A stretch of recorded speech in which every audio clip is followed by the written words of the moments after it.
महकमे आपाशी city circle के 4 ओहदेदार रिश्वत कबूल करते हुए गिरफ्तार। एंटी करप्शन ब्यूरो एसीबी ने शिकायत कुंदगान से रिश्वत तलब व कबूल करने पर दफ्तर सुपरिटेंडिंग इंजीनियर महकमे आपाशी के 4 ओहदेदारों को रंगे हाथों गिरफ्तार कर लिया।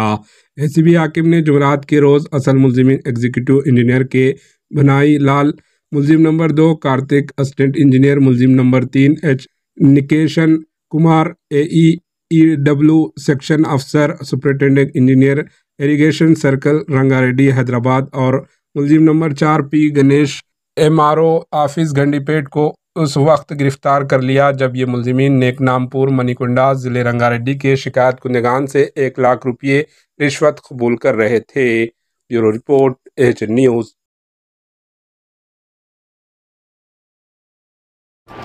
AHN न्यूज़ को लाइक करें, शेयर करें और सब्सक्राइब करना ना भूलें।